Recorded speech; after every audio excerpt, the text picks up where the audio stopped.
Assalamualaikum respected students and my dear viewers। आज हम शुरू करने जा रहे हैं यूनिट 10 रेवेन्यू एनालिसिस, वसूलियों का तज्जिया, उसका नेक्स्ट टॉपिक। और मैं हूं आपकी इंस्ट्रक्टर एमन जवाद। इस लेक्चर में हम देखेंगे रेवेन्यूज, वसूलियां किसे कहते हैं, उसके सब टॉपिक्स देखेंगे। टोटल रेवेन्यू, कुल वसूली, एवरेज रेवेन्यू, औसत वसूली, और फिर देखेंगे मुख्ततम वसूली, मार्जिनल रेवेन्यू किसे कहते हैं। सबसे पहले हम देखते हैं वसूलियाँ क्या होती हैं।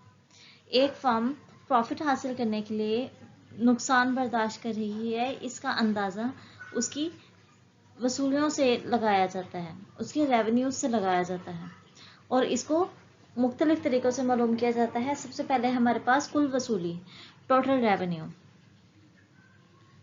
कुल वसूली क्या होती है? इससे मुराद वो रकम है जो फर्म अपनी प्रोडक्शन की एक ख़ास मिकदार Q और एक ख़ास कीमत P पर फ़रोख्त करने के बाद हासिल करती है। यानी कुल वसूली क्या है हमारे पास? प्राइस मल्टीप्लाई बाय क्वांटिटी, मतलब कीमत ज़रब मिकदार। इसको हम इस तरह लिख सकते हैं, total revenue multiply by price multiply by quantity sold. यहाँ TR जोन सा है वो कुल वसूली है, P कीमत है और Q शय की मिकदार है। मिसाल के तौर पर अगर एक फर्म किसी शय की 10 इकाइयाँ एक माह में पैदा करती है, मतलब एक चीज़ की पेंसिल ले लें, उसकी 10 पेंसिलें बना रही है एक माह में, और एक पेंसिल की कीमत 5 रुपये है, तो फर्म की माहाना जो है रेवेन्यू वो 50 होगा। और इसको हम इस तरह लिखेंगे, कुल वसूली बराबर कीमत मल्टीप्लाई बाय मिकदार। कीमत कितनी थी? 5 रुपये, और मिकदार कितनी थी? 10 रुपये। सो हमारे पास कुल वसूली कितनी आई?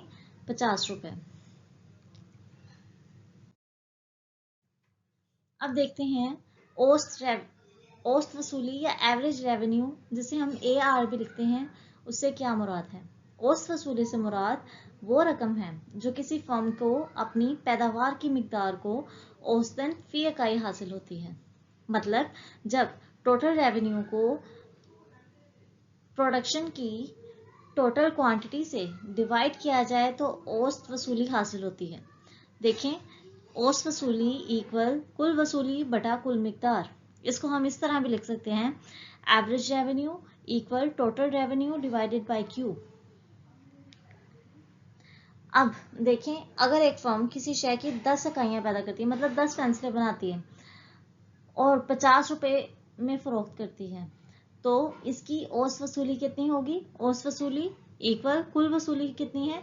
50 रुपये बटा कितनी यूनिट्स हैं उसके, कितनी क्वांटिटी है? 10। तो 50 डिवाइडेड बाय 10 इक्वल 5। तो एवरेज रेवेन्यू हमारे पास 5 आ जाएगा। यानी 5 रुपये औसत वसूली है। ये कीमत फी इकाई के बराबर है। इसको आप इस तरह भी लिख सकते हैं, average revenue equal total revenue over quantity. अब आप जानते हैं टोटल रेवेन्यू किसके बराबर है? प्राइस मल्टीप्लाई बाय क्वांटिटी के बराबर है ओवर Q। अब ये Q ऊपर वाले Q से कट जाएगा, तो हमारे पास क्या रह जाएगा? P। तो इससे क्या साबित हुआ? Average revenue and price are two names for the same thing. मतलब एवरेज रेवेन्यू और प्राइस एक ही चीज के दो नाम हैं। अब देखते हैं मार्जिनल रेवेन्यू, मुख्ततम वसूली। मुख्ततम वसूली से मुराद वो रकम है जो किसी फर्म को अपनी पैदावार की एक ज़ायद इकाई फ़रोख्त करने से हासिल होती है, या पैदावार की अगली इकाई फ़रोख्त करने से जो टोटल रेवेन्यू में इजाफा होता है वो मार्जिनल रेवेन्यू कहलाता है। फॉर एग्जाम्पल, किसी चीज़ की कीमत 5 रुपये है।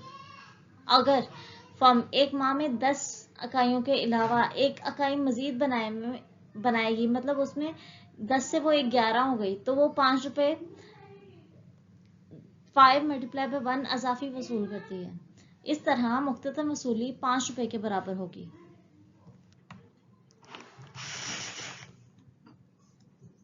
वो रकम जो किसी फर्म की अपनी पैदावार की एक ज़ायद इकाई फ़रोख्त करने से हासिल होती है वो मार्जिनल रेवेन्यू कहलाती है। The increase in revenue that result from the sale of an additional unit is called marginal revenue.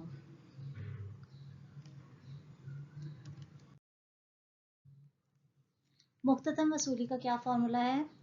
कुल वसूली में तब्दीली बटा कुल मिकदार में तब्दीली। और इसको हम किस तरह लिखते हैं? Marginal revenue equal delta T R over delta Q. Delta का मतलब होता है चेंज, टोटल रेवेन्यू में तब्दीली बटा मिकदार में तब्दीली।